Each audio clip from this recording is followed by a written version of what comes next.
Bonjour à toutes et à tous, alors je voulais faire une vidéo pour l'anniversaire de la chaîne. Ça fait 1 an maintenant que je me suis lancé dans cette aventure de YouTube. Je voulais essayer de répondre à certaines questions que peut-être certains d'entre vous se posent, et si vous ne les posez pas, tant pis, hein, passez votre chemin, c'est pas grave. Pourquoi avoir fait cette chaîne? Alors, très prosaïquement, cette chaîne, elle est née pendant le premier confinement qu'il y a eu. J'étais séparé de mes étudiants et je me suis rappelé que lorsque j'avais fait des conférences, il y avait certains étudiants qui m'avaient dit ce serait bien que vous puissiez le faire en format vidéo. Et voilà, l'idée de transmettre le savoir d'un point de vue ludique et par le biais de la vidéo, ça peut être intéressant. Et donc je me suis lancé là-dedans et c'est un format qui m'a assez plu. Il faut savoir que je porte en moi la volonté de transmettre les enseignements. Il y a une phrase de Sartre qui est intéressante, même si je suis pas tout à fait d'accord avec elle. Il dit il faut sortir le savoir du carcan universitaire dans lequel elle est maintenue, dans lequel il est maintenu, pardon. Eh bien, je pense que c'est un petit peu ce que j'essaye de faire, c'est-à-dire de rendre accessible le savoir. Euh, Parce que l'université, alors l'université justement, je suis pas d'accord avec Sartre sur le fait que c'est un carcan l'université, mais je pense que dans l'université, on a tendance à beaucoup trop axer sur la recherche que sur la transmission et sur le fait de rendre accessible le savoir. Et pour moi, c'est très important de pouvoir rendre accessible le savoir. Voilà. Alors quel savoir? Moi, je suis docteur en philosophie. La philosophie pour moi est d'abord une philosophie qui concerne la vie, comme je l'ai déjà dit dans d'autres vidéos, et donc j'ai voulu la transmettre en abordant plein de thèmes. Pourquoi elle s'appelle Fais-moi penser? Alors bon, il faut savoir une chose, de caractère, moi j'aime bien quand les choses changent, donc je ne sais même pas si ce titre va rester, mais pour l'instant il me semble pas mal, il est pas mal. À la base, je l'avais appelé FMP parce que je voulais pas que la chaîne YouTube que j'allais faire soit cantonnée à un seul format. Voilà, c'est un petit peu le piège de certains youtubeurs d'appeler leur chaîne comme le format, je veux dire, le format star, un petit peu phare de leur chaîne. Moi, c'était pas ça, donc j'ai voulu l'appeler FMP. Alors bon, faut savoir que je m'appelle François-Marie Porte. Donc résultat, il y a une FMP. Je me suis dit, bah voilà, c'est simple. Je voulais l'appeler le vulgarisateur. Bon, ça faisait très long parce que j'ai le sentiment de vous transmettre et de rendre vulgaire. C'est intéressant parce que le mot vulgaire aujourd'hui c'est justement grossier, alors que la vulgarisation c'est pas rendre grossier, mais c'est rendre accessible. Et c'est vraiment ce que je porte. Et donc, Fais-moi penser, c'est une personne à qui j'ai parlé de FMP, et il m'avait dit, bon voilà, FMP, ça a rapport à quoi? C'est quoi comme abréviation? Et il m'a donné tout un tas de possibilités, notamment des possibilités assez drôles. J'en ai noté quelques-unes dans la vidéo du changement de nom. Mais en particulier, il m'a donné Fais-moi penser. Et Fais-moi penser, c'est plus que Fais-moi philosopher.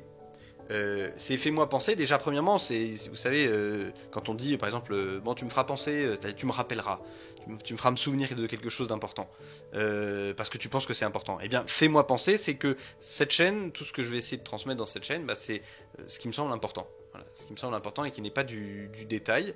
Et en même temps, ça n'est pas Fais-moi philosopher, c'est-à-dire qu'on n'est pas tout de suite dans des considérations métaphysiques, mais on va être sur des considérations qui sont, on va dire, de l'activité intellectuelle. Et l'activité intellectuelle, pour moi, et la culture sont quelque chose qui peuvent nous permettre de nous affranchir de notre côté bestial et parfois de notre côté violent. Donc je pense que Fais-moi penser, ça dit bien ce que ça veut dire, à la fois le fait de se rappeler de quelque chose d'important, et d'autre part le fait de penser qui n'est pas simplement le fait d'être dans des stratosphères métaphysiques. Voilà. Alors quels sont les formats actuellement de la chaîne? Alors j'ai 4 formats actuellement. J'ai Histoire de la philosophie. Ça c'est le premier format que j'ai employé. Ça a été le format originel. Ça a été Thalès, la première vidéo. Pourquoi? Parce que j'ai vraiment eu à cœur de pouvoir transmettre une histoire de la philosophie, d'une part qui soit chronologique, c'est-à-dire qu'on puisse comprendre que l'histoire de la pensée ne s'est pas déployée par flash. Voilà. Il y a eu une progression, il y a eu des chemins pris par certains courants, etc. C'est le format qui me prend le plus de temps. et à l'écriture, et au montage, au tournage, bon, à l'enregistrement de la voix et tout ça. C'est un format, je cherche encore le rythme, je suis pas encore satisfait du tout de ce que j'en fais actuellement, parce que, voilà, je suis très inspiré de Savons, je sais pas si ça se prononce Savons, je crois que c'est Savons, qui fait ça sur les jeux vidéo. J'aime beaucoup ce qu'il fait, voilà, test en carton, c'est très délirant, et ça me parle en fait. Je pense qu'il y a vraiment une bonne intuition quand on montage, quand on choses comme ça. Donc je m'en inspire beaucoup, voilà. Donc si jamais il voit cette vidéo, ce que je n'imagine absolument pas, mais si jamais il voit cette vidéo, voilà, je suis un très grand fan. Et puis voilà, c'est vraiment un format qui me prend du temps à monter, parce que le but, c'est que la personne sorte de là en se disant, ah oui, donc telle personne, tel gars, déjà j'ai réussi à retenir son nom, c'est pas mal, et tel gars, il est intéressant. Voilà. Et donc ça me... Voilà, c'est le défi que j'essaye de faire. Voilà, donc ça c'est le premier format. C'est un de mes formats que je préfère, et puis en plus il va être très long, parce que mine de rien, avant d'arriver à la philosophie contemporaine, vu comme je travaille dans le détail, c'est-à-dire que là on est à 5 ou 6 vidéos, je crois. Voilà, d'ailleurs je voulais en sortir une pour l'anniversaire de la chaîne, mais j'y arriverai pas. Le deuxième format, c'est citation pour consigner. Celui-là, je pense que je vais petit à petit le laisser tomber. Bon, je l'ai déjà pas mal fait. En fait, à la base, le confinement, c'était censé être quelque chose de ponctuel. Là, c'est pas du tout ponctuel. Ça a l'air de se répéter en permanence. Et puis, surtout ce qui est aspect cinématographique, il y a d'autres projets, peut-être avec quelqu'un d'autre, voilà, sur le cinéma. Voilà, donc ça va être... Je vais petit à petit, je pense, laisser tomber ce format. Dans ma tête, c'est vraiment le format délire. C'est le format qui me plaît énormément dans le fait de le monter, dans le fait de l'écrire, dans le fait de tout ça. C'est simplement que ça correspond réellement à ce qui se passe dans ma tête. C'est-à-dire que j'ai 6 milliards de questions qui m'arrivent en permanence sur 15 000 sujets, et parfois des questions complètement loufoques. Je sais pas si vous connaissez, c'est très rare en fait qu'on connaisse ça. Aristote a écrit des livres qui ont été édités aux éditions Beauchesne, qui s'appellent Les Problèmes. Et en fait, c'est tout un tas de problèmes, de questions que se pose Aristote. Il faudrait que je vous en fasse une vidéo pour vous le faire découvrir, parce que c'est passionnant, et en même temps c'est absurde. C'est-à-dire qu'il se pose des questions sur n'importe quoi, mais vraiment sur n'importe quoi. Et il essaie d'envisager des hypothèses, des trucs comme ça. Et donc voilà, dans ma tête, c'est une manière je sais pas comment dire, une manière de me lâcher la tête, de répandre ma tête, une espèce de catharsis de la tête, voilà. Bon voilà, mais ça reste un format délire, c'est pas le format le plus travaillé, c'est pas le format le plus travaillé. Le quatrième format de la chaîne, c'est la leçon du philosophe. La leçon du philosophe, qui change un petit peu petit à petit. Voilà, pareil, à nouveau, j'essaie de trouver le bon format. Il y a eu la vidéo d'abord, c'était la vidéo sur l'orientation et la vocation. Ensuite, la vidéo McFly et Carlito. Ensuite, évidemment, la vidéo sur le jeûne. Voilà, là, c'est plus de la philosophie appliquée. Qui vont nécessiter plus de réflexion et un petit peu plus de profondeur. D'ailleurs, le style est rarement très drôle, parce que c'est des sujets qui nécessitent quand même un petit peu de profondeur et pas forcément de légèreté. Pourquoi le colibri ? Alors il y a deux choses. Pourquoi Gustave ? Pourquoi son nom ? Et ensuite, pourquoi le colibri ? Pourquoi l'animal le colibri ? D'abord, pourquoi le colibri ? Il me fallait une mascotte qui soit suffisamment propre et en même temps qui soit un peu symbolique.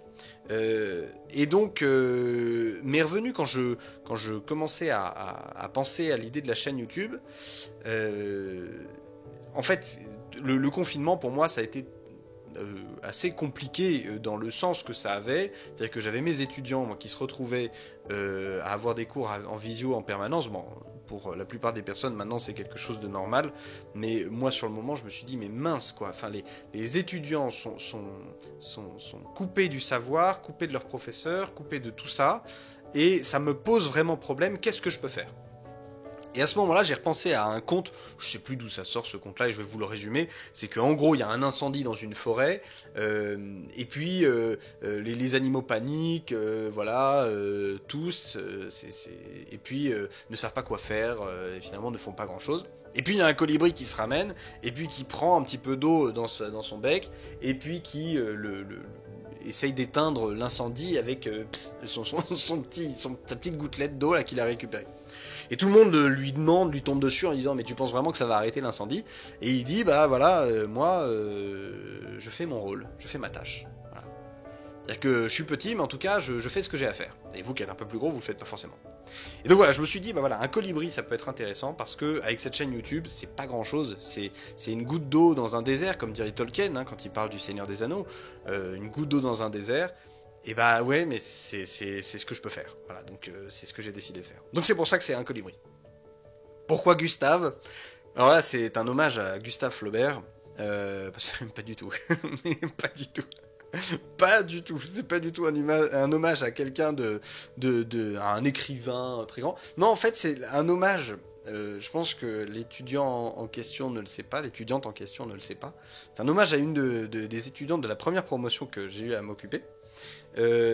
Qui avait tendance, et qui a toujours tendance d'ailleurs, à nommer des objets avec des prénoms complètement absurdes, ou donner des prénoms à n'importe quoi. Une attitude, un porte-manteau, je sais pas, plein de choses. Et Gustave, c'était pour moi, bah oui, appeler un colibri Gustave n'a absolument rien de normal, et donc voilà, c'était pour moi, c'était intéressant. Bon, j'ai appris que Poisson Fécond avait appelé le gars qu'il utilise là, dans ces formats qui ressemblent à Où est Charlie, là, voilà, son espèce de dessin là. Il l'a appelé Gustave, mais je crois que j'ai appelé mon colibri Gustave avant qu'il l'appelle Gustave. Donc je suis assez content de cette primeur. Et puis bon, Gustave est quand même bien plus classe que ce gars. Qu'est-ce qui me procure le plus de plaisir dans le travail de YouTube que je fais? Eh bien, ça va dépendre du format de vidéo envisagé. L'écriture est une phase qui peut être intéressante, qui est très angoissante, parce que quand t'as pas d'inspiration, il n'y a rien qui vient. Le montage a quelque chose de très gratifiant, parce que mine de rien, tu vois ton projet avancer petit à petit. C'est très angoissant le montage quand on n'est pas content, en fait. C'est-à-dire quand tu arrives au produit fini et puis que tu te dis mais ça manque de rythme, c'est pas bon, voilà. Le pire, c'est quand voilà, moi j'ai certains de mes proches et notamment ma femme qui me dit qui participe beaucoup en fait à tout ce projet d'écriture et qui m'aide beaucoup en fait pour ça. Et qui me dit une fois que j'ai tourné, une fois que j'ai monté, etc.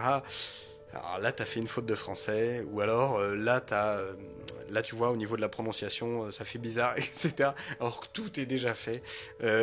Donc ça, voilà, le montage peut devenir très très angoissant. Grégoire Gilliot, vous avez dû le voir, en fait, m'aide sur certains épisodes. C'est un régal d'interpréter à ce moment-là, parce que quand c'est quelqu'un d'autre qui écrit pour toi, y a une, je sais pas, il y a quelque chose de génial d'interpréter ce qui a été écrit. D'autant qu'en plus Grégoire est très sympa parce qu'il me laisse rajouter des trucs, il me laisse faire des tonnes, voilà. Donc c'est très agréable. L'interprétation est très bonne. Voilà, de ces trois choses, laquelle je préfère non, eh ben, il y a une quatrième, c'est la mise en ligne de la vidéo, qui ne demande pas grand-chose, mais qui est toujours un moment aussi un peu stressant, parce qu'on se demande comment la vidéo va être prise, et puis surtout, voilà, est-ce que je suis suffisamment simple pour être compris, est-ce que, voilà. Donc voilà, c'est ces quatre aspects. Je dirais que ce qui me plaît le plus, ça va dépendre du format. L'interprétation est très sympa. Et puis le montage c'est quelque chose de très agréable. Voilà. Je réponds pas du tout à la question de manière simple. En fait, j'aime tout. J'aime tout ce qui est fait, donc voilà, donc ça n'aide pas du tout. Voilà. Le futur de la chaîne YouTube, on va continuer, voilà, on va continuer, j'ai des idées de nouveaux formats et puis de vidéos hein, qui vont continuer. Notamment, il y a des étudiants qui m'ont fait certaines demandes là pour avoir des vidéos qui vont être intéressantes. Je pense que je vais faire un live. Comme j'avais fait l'année dernière, j'avais fait toute une série sur l'occultisme. Un live donc voilà sur un sujet de cours comme ça m'arrive de temps en temps. Je pense que je vais le faire en juin. J'ai quelques idées de thèmes, alors n'hésitez pas si vous avez des idées de thèmes que vous voudriez que je travaille pour un cours un petit peu plus approfondi. Voilà, c'est à vous de me dire. Cette vidéo arrive à son terme. Voilà, je voulais terminer cette vidéo pour vous remercier pour ces 1 an. Et puis, en plus, voilà, les 528 à l'heure à laquelle je tourne, que vous êtes, en fait, vous êtes les premiers à m'encourager. Il y en a beaucoup qui m'encouragent et merci beaucoup parce que c'est une aventure qui est exigeante et mine de rien qui, en termes de mise en avant et puis de prise de risque un petit peu parce que c'est des paroles que l'on lâche et puis qui finalement après elles ont de l'effet ou elles en ont pas d'ailleurs pour certaines mais voilà c'est une prise de risque et tous vos encouragements sont les bienvenus et très positifs, donc je voulais vous remercier infiniment et puis on se retrouve pour d'autres vidéos. À bientôt.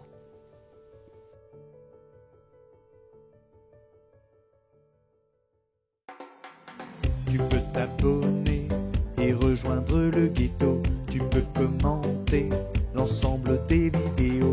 Tu peux partager à ceux qui aiment la philo.